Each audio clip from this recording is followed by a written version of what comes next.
Si Sheikha Mahra, ang napakagandang anak ng pinuno ng Dubai na si Sheikh Mohammed, ay pinapangarap ng maraming Arabong sheikh na mapangasawa.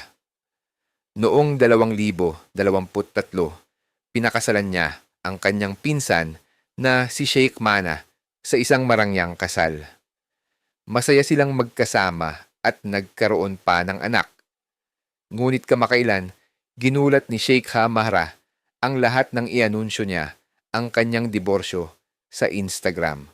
Ayon sa mga chismis, nahuli niya si Sheikh Mana na may ibang babae at balak pa nitong gawing pangalawang asawa. Hindi ito matanggap ni Sheikha Mahra, kaya agad siyang nakipagdiborsyo.